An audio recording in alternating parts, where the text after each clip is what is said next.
All right, we are live for episode 13. Bucky, you do the intros on this, so go ahead. Dallas, thank you for lining this up. Google Hangouts has been a great tool for us to get the digital CRE collision started off, and now 13 episodes in. I'm excited this week to share about a couple events that you and I both went to. And my name is Bucky Beeman. For those that haven't listened before, I'm a commercial real estate agent that loves the internet and all things digital. And I'm here with my friend, Dallas McLaughlin. Yeah, and as Bucky said, I am Dallas, Director of Interactive Marketing at the James Agency in Scottsdale, Arizona, a full-service marketing agency. So I handle the pay-per-click, SEO, email marketing, any kind of digital strategy. So let's go, Bucky. Where do you want to start? So tell us about where you went.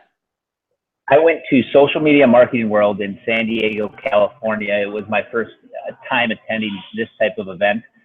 It was all focused on social media and all different types of social media, from YouTube to Facebook to Instagram, to different techniques within each platform, to different businesses, to influencers that were there, people from all over the world, and just really sharing about their passion for social and how they're applying it to their personal life, to their business.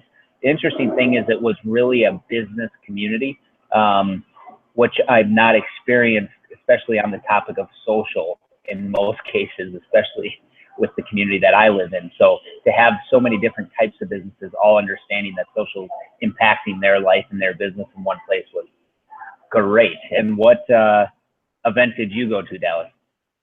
I was at South by Southwest in Austin, Texas, a 5-day conference. So where yours was focused on social, South by Southwest, less of a, at least from my experience, less of a how to do and how to execute, and more of a really high level thinking of why do we do these things? Why is this important? It's guys like Biz Stone from Twitter and Mark Cuban from everything. There's Nick Denton from Keystone got hurt and he got sued and lost $1 million. So it's all this high level thinking of just, this is the trend that the media is going in, and marketing, digital and everything, and why we be on the forefront of that. So it was great. It was a long 5 days, but I survived. So what was some of your takeaways from that event that you can share with myself and those that listen and watch? Yeah, I think if I had to boil 5 days down into this one kind of overarching theme, it was how heavy all of these big thinking guys are on artificial intelligence and machine learning. What we're seeing is actually a really good quote that I pulled away from it was actually from Mark Cuban. I mean, I saw probably 30 different speakers, but the quote that he had was, the first trillionaire on the planet will come from the person that figures out all of the intricacies of artificial intelligence and machine learning and applies them in a way the rest of us can figure out how to use them. So almost like how Facebook took social media and it's like, okay, now here's how the entire planet can use it. The first person to take artificial intelligence and this machine learning and say, okay, here's how the average person just turns it on and makes use of it. That's going to be the first trillionaire on this planet. So give some examples of that, because you say artificial machine learning. I think of a machine that does everything for you, and you say artificial, and I think it's a robot. I don't understand much about that. I mean, it kind of is. I mean, artificial intelligence is already everywhere around us. Google search engine is artificial intelligence. Every time somebody types in a search, it's learning what they click on, and then the next person that searches that is likely to be served up that result to serve the previous person so well. So artificial intelligence is all around us all the time. It's just a matter of now it's kind of entering this mainstream and how do we apply it in more places. A good example would be a website. I went to this session, I think it was yummy.com. I'll have to look this up, especially since I've brought it up now a few times. And what they do is when you first hit the website, it asks you, it's a recipe website, so it asks you a few kinds of questions: your age, your gender, what your favorite types of foods are, ingredients. It even asks you where you live, and asks you a bunch of arbitrary questions like your favorite movies and all kinds of like your activities that you do. And it actually takes all of these things and says, okay, everybody else in our database that aligns with this criteria, they have given us positive feedback on these results, these recipes. So let's serve them to these people because they fit that. And it even does things like checks the weather patterns in real time. So if you go to the website today and it's raining, they might give you a soup recipe based on everything else it knows about you. If you go back some other day and it's 95 degrees and sunny, they might give you a barbecue recipe. So it's learning, it's taking all these different data sources, bumping them up against a database to find other points of correlation, and then feeding the results to you. So you can do that as far as your driving patterns, the things you shop for, how frequently you shop. Artificial intelligence can be applied to pretty much anything. It's just a matter of who's going to be the one that really figures that out first.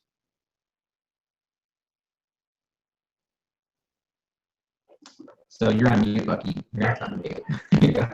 And then I guess what that sounds like similar, and I don't geek out about this type of stuff, but I'm going to do my best to poke and prod to find out more, because maybe it can lead to a trillion.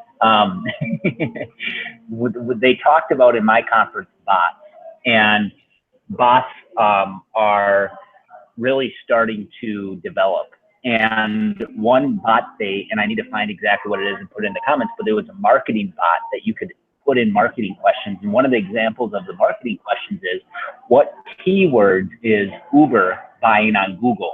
And it spit back the keywords that Uber is actively buying on Google, Google AdWords that they're purchasing. So that was a marketing bot. Another bot they talked about was one that's connected to a movie. I don't have kids, so you may understand this movie if I try to explain it.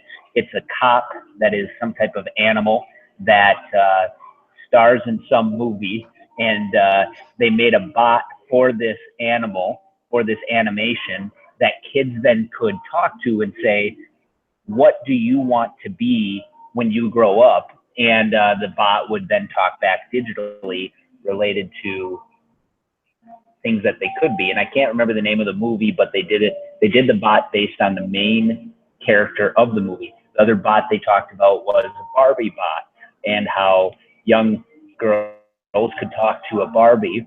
And one thing they forgot to program in is additional things that a kid could be potentially. So they would say, I want to be a doctor, and Barbie would respond, well, what about fashion? And so that was a failure related to that bot in its initial implementation of trying to make it where people could talk to a Barbie, if you will. So that is there any relation there? Am I onto something? Yeah, definitely. So the artificial intelligence aspect of that would be then, is there some sort of machines, which is, I mean, they call it machines, it's just computer programming lines of code.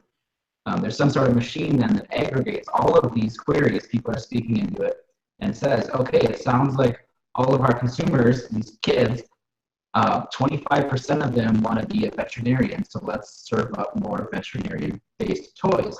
So basically what's happening is consumers are handing over this information just through engagement to companies that we've never had any kind of way to aggregate before and make sense out of. So for example, like my Amazon Echo that I have here, actually it's 3 of them in my house. Every spoken command into that Echo, Amazon is then pulling down and saying, okay, our consumers, which is hundreds of millions of people, are all asking these questions. How can we answer that question before they even have to ask it? So it's just trying to take these huge sets of data and get in front of all this information and just make it easier and completely seamless for the consumers. So let's bring it down to my level related to commercial real estate. What is something in your mind as a commercial real estate agent, as a commercial real estate company trying to claim our stake in the globe as being one of the leaders? What's some things we could be doing to try to capitalize on this whole bot, artificial intelligence type of movement? Well, yeah, there's 2 different ways. I mean, obviously there's probably a million different ways, but the 2 ones that jump out at me immediately are, let's say your RGI website, I hit it, and I'm looking for an office building. The first thing you could do, instead of just saying like, hey, we're RGI, we sell commercial properties, we lease properties, whatever it happens to be, here's some of the things we have available. Instead of doing that, you need to just present me a simple question. Hey, about how much square footage do you need? Okay, what's going to be your use of this square footage? How many employees do you have? Is this going to be something that customers come into? Are you going to use it for shipping, the warehouse? All these different questions that I'm sure you already asked people at kind of the discovery phase. If you can let them do that, because I'm sure there's a lot of, I know at least in the agency world, there's a lot of kind of walls up. A consumer won't always approach us, but if we can put it in an online format, they'll definitely fill that out. So if you can ask these questions, and then the artificial intelligence aspect of that is based on all these different criteria they fill out, serve them the results that don't just match that, because anybody can kind of do that. It's just like checking boxes, you know. Actually serve them up personalized results. Like, we think this is going to be the best office space for you because everybody else that fills out this information has reported back to us that this was the best fit. So it's not just a simple scoring system, but it's actually using past results to serve out a better material. So if I went to Google and I had to Google, how do I add this thing that you speak of to my website, what would I Google? Would I say how to add artificial intelligence to my website? Point me a little more in the right direction of how then I can do this. And of course, there's a lot of answers, but where would I start via Google? I would start with a now hiring for a really good developer search. That was also a huge theme at Southwest last year when I went to. All these guys get up there and say, if you have children right now, obviously doctors and policemen are noble things they're encouraging them to do, but they're saying that the rock stars of the future are developers. So if you have a child, teach them to code, teach them to program, teach them to do these things that there's just nobody that can pull off right now, or a very select amount of people like the Mark Zuckerbergs that can pull off. So in your case, if you wanted to add this kind of function to RGI, you would need to find a developer, give them the specs, and have them develop it for you. There's just no plug and play kind of thing at this point. So I need to find a parent that has a kid that's talented to potentially become a developer that will work for $3 an hour to start because that's all we can afford on this risk. Okay, I got what you're saying. The more cost effective, well, actually probably not. I was going to say, the smarter thing to do would be start creating your own children and just push them in. Oh, man. All right, so one thing that you just hit on related to the questions and trying to build that database, and this is, I focus a lot of my time at Social Media Marketing World on video and a lot of it on YouTube. And man, the power of YouTube, how it's such a search engine, but I didn't necessarily recognize how much of a search engine it actually is. It is the largest audio streaming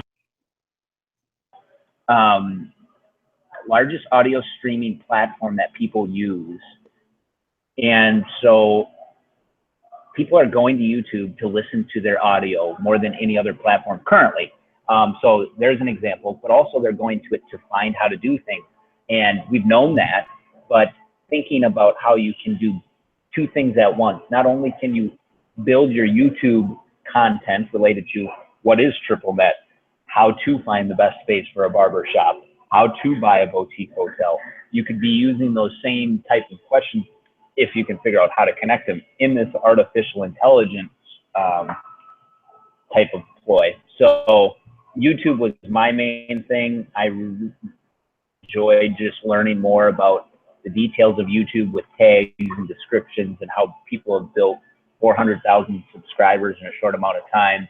I really enjoyed the conversation I had with a guy named Zach King. For those that haven't heard of Zach King, look up Final Cut King on YouTube or just Google his name. He's 27 years old. He's built his own company all around video production. He went to school for video production. And he now has a team that is specifically creating video on a daily basis just for the platforms of Instagram, Facebook, Snapchat, the big ones.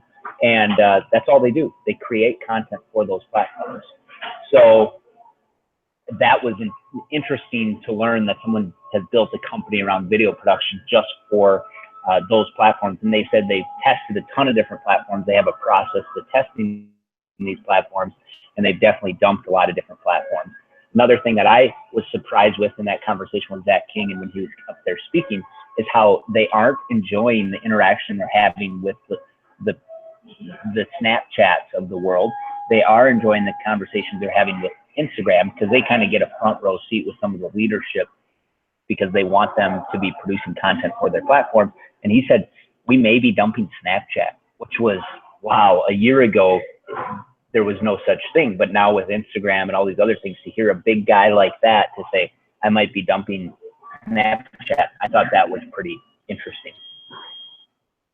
Yeah, so there's 2 points there. One is this kind of specialized group of developers that are kind of entering into this world that traditionally has been like, if you want to be a content producer 10 years ago, it was figure out how to work Photoshop, make some really nice print graphics, maybe some posters, things like that. Now what we're seeing is people are getting in this industry and they're like, prints, like billboards, like I don't need to learn how to design print stuff. It doesn't matter. I'm going to just do this. Good correlation or a good analogy I heard actually at South by Southwest is like, look, if I'm going to develop phones, I'm not going to consider landlines anymore. I'm going to go straight to what people are actually using. And that's the same thing for people entering the agency world. They're not going to pay any attention to this old technology. They're going straight to what they need to know today. And still, we're in this weird spot where it's like when people are onboarding at an agency, like we're still have this archaic interview model. Do you know all these old, outdated technologies and practices and things? And it's like, you have to ask these questions just because that's what everybody does, but it's like, at what point do we stop even asking those questions? The second part of that was you were talking about how he's getting ready for potentially going to abandon Snapchat. I've heard a lot of talk around that too, about how these platforms like the Instagram and the Facebooks and YouTube especially have dedicated departments to support the people that are creating content for those platforms, because they drive so much traffic and so much traction to these sites that they almost need to have their own customer retention. And I have heard that Snapchat's doing really bad at that. But Snapchat is just so focused on their platform and growing their users. They're not focused on supporting the people that actually bring and retain those users. So I've heard that before.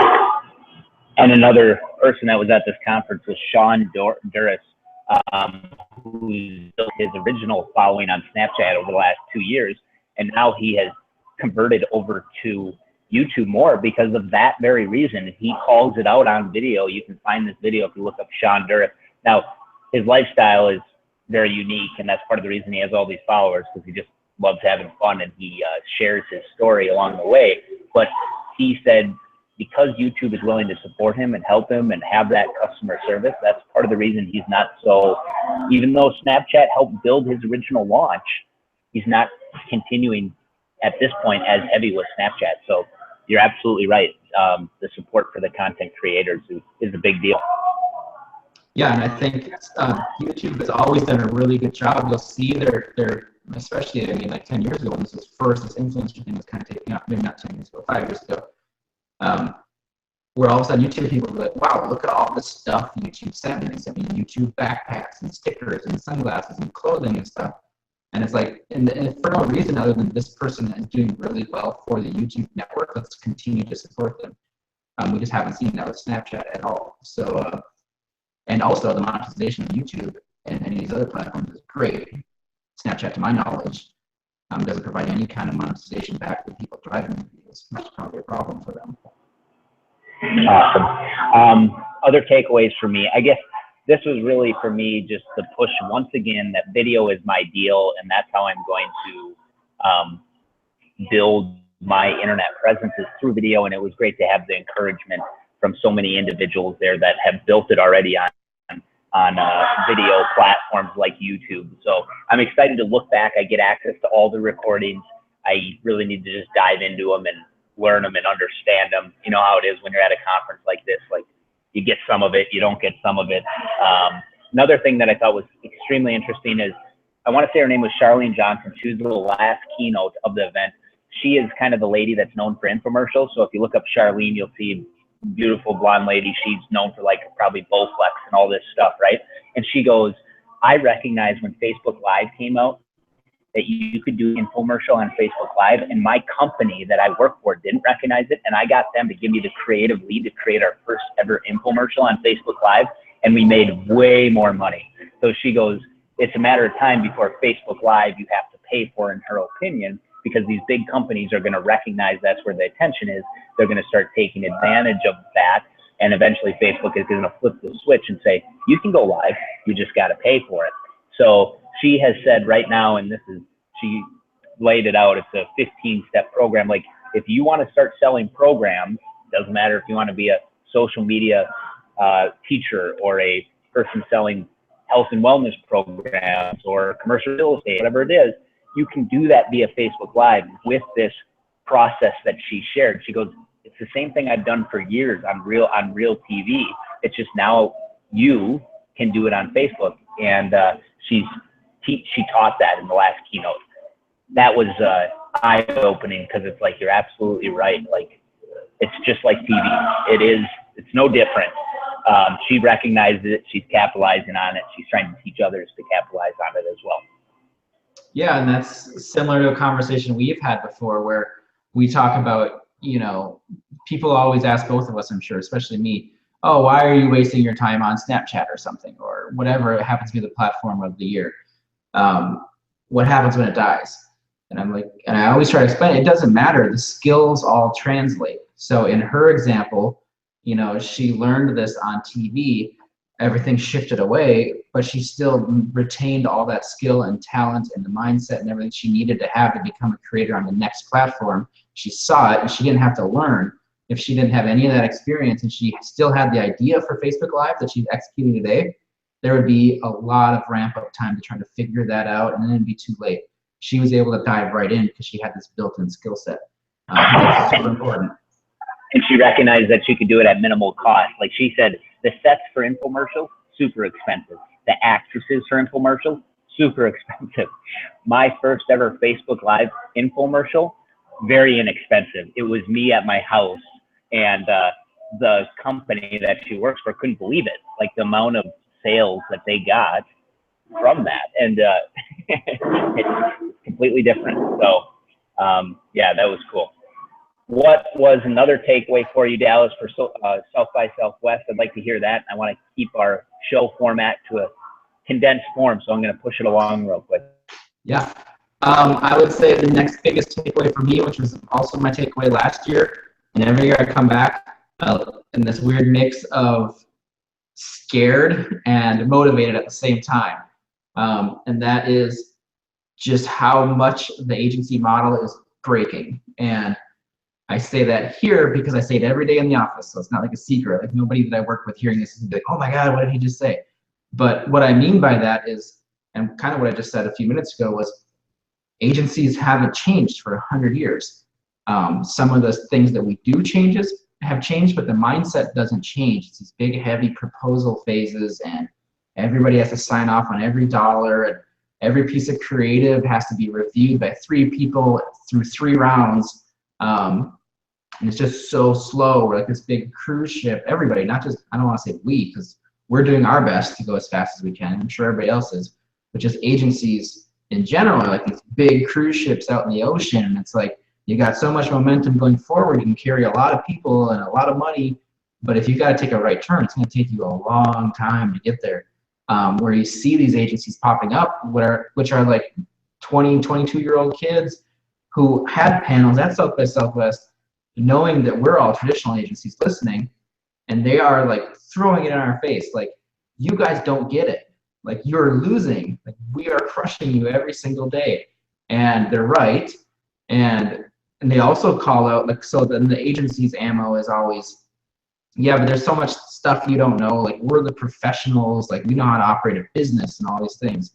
And then they're still like, yeah, it doesn't matter. All of your clients are leaving you guys in droves to come to us, and we churn out completely huge multi-channel campaigns in days that execute and work, and they're low cost. We make our money. Someday we may have a losing business model, but we're all gonna be rich by then anyway. What's it matter? So every year I have to come back like, guys, we need to figure this out. I mean, things are changing. We got to figure it out. And I think what the underlying deal is, the platforms are changing so quickly. So Facebook Live gets turned on one week, Stories gets turned on here, this gets turned on, and they can, because of their size, quickly adapt and start producing content and start advertising on those platforms without having to get a lot of approvals, without having to go through all the fine tape. And like your firm, in order to adjust to that, it's like turning the cruise ship. And so I can see where they're coming from. especially when these tech companies are still just getting started. Like they're still in their infancy stages of the things they're bringing to us as the consumer, as the advertisers, as the agencies, right? Yeah, it's funny. I definitely don't want to call this person out, but I work with one of our employees at the agency, and it's been a couple months now. But Google came out with a relatively major change to the way that they display their search ads. Now there was more copy, there was bigger headlines. So and it's the first time it changed in years, but at least in that size. So I just sent this internal email. Hey guys, we got to revisit all the search copy for all of our clients that have pay-per-click ads on Google Search Network. And I got this email back in panic from this employee, like, oh my God, I can't believe this. Why would Google do this? Are they going to do this again? And I just replied back, and I'm like, yeah, they aren't going to check with us. Yeah, they're going to keep doing it. Like, we just have to keep going with it. We can't like sit here and be upset that people changed and they didn't check with us. And we just have to do it. And that's all we can do. And it's going to keep happening. And for Google last year updated their search algorithm, so SEO, search engine optimization, over 750 times in just 2016. That's twice a day.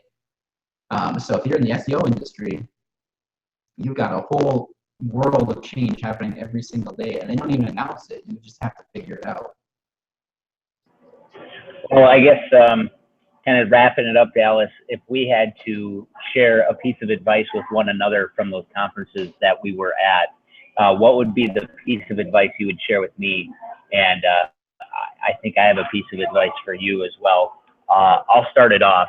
So I think this is another sign of why we just need to be acting and doing and being a practitioner and just putting it all out there on the line related to what we know about the internet and really testing whether it's your own personal brand, whether it's your agency, your own personal career. Like, you need to be producing on these platforms, and you need to be doing it consistently, and you need to be strategic about it, and you need to be thinking about it, because if you do it, it will lead to great results. Like, that's it. Of course, you can't be a complete jerk, and of course, you can't put out stuff that's going to ruin your name or whatever the case may be. But if you do it, like, you know how to do it, a year from now, your whole life can be different because you work the internet like you know how to work it. And I think that's the piece of advice and like the takeaway from this, because I met the people that are doing it, and literally it's been a year or two and their whole life is different. Like, you name it. They're traveling for speaking engagements. They're building a company that's all focused on video. They're selling a product that they never anticipated selling, but now they are because they're passionate about it, and it's going gangbusters. They're an influencer on Instagram, all for social good, and they're getting opportunities to travel the world because of the social good and the impact they're making through their stories they started sharing on Instagram. Like, it was across the board, people in different platforms that just started doing and living it, and their whole life has changed. So my advice is, do it. Like, we talk about it and we are doing it, but are we really? Are we really? So it's I heard it really good, and it's from some super smart marketer. I don't remember who anymore. Probably Gary Vaynerchuk or somebody. But he's like, look, we all know how to get six-pack abs, right? Like, we all can give you the perfect plan to get a set of six-pack abs, but unless you do it, it doesn't matter. Like, you're not going to see the results, and you're not going to see them overnight. So if you want to get that, you need to commit, and you need to do it for a long period of time, and you'll have it. So like you said, in a year, you'll have it if you actually commit to it. Right. So I guess my advice, man, I would say my advice isn't necessarily directed to you, but to maybe somebody who is like coming out of college right now, trying to get into marketing and advertising.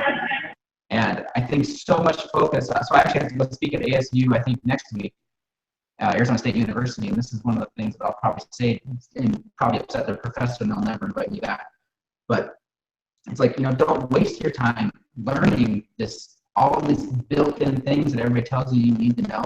Look at what's actually happening today. That's all that matters. Go all in on that. Forget all the other best practices that we all read about. If it's best practice a year ago when that guy wrote that blog, it's not anymore. Because what happens when all these best practice things come out is then everybody does it, and the consumer goes, man, everybody's doing this. I'm sick of seeing it. I'm sick of getting that email at 8 a.m. on Tuesday. I'm sick of getting that follow-up email on Thursday at 1:30 when I get back from lunch. So just pay attention to what's actually happening today, and don't make anybody think you need to know what they were doing 10 years ago. I have seen this in the agency world all the time, that someone's like, I've got 15 years of experience. I'm so great. I don't need to listen to this. And I always tell them, yeah, but that 14 of those years, they don't matter. They're gone. It's like, I mean, if I was a fax machine salesman for 14 years, I can't sell them the same way I can today. It's completely irrelevant. So just commit to your point, commit to what's actually happening in the world, commit to that and do that, and don't worry about slowing down and doing this other stuff. It just doesn't matter. Awesome. Well, let's remember to put in the comments. I got to put that bot, if I can find that URL. Any other things that we had mentioned, put in the comments. I'll put the link for Social Media Marketing World, and keep encouraging those that are listening to engage with us, because that's where it's at. We're sitting here learning. We learn from you. We hope you can learn from us, and together we can all grow. Thank you, Dallas, for providing some of the feedback from your event, and I look forward to the next digital CRE collision. Yeah, we'll get a little more consistent with these now. So this was episode 13, and it will be up on iTunes and Stitcher and Google Play. I think TuneIn, probably some other places. I don't know. We'll get it up everywhere. Great. Thanks, Al. Cool. Thank you.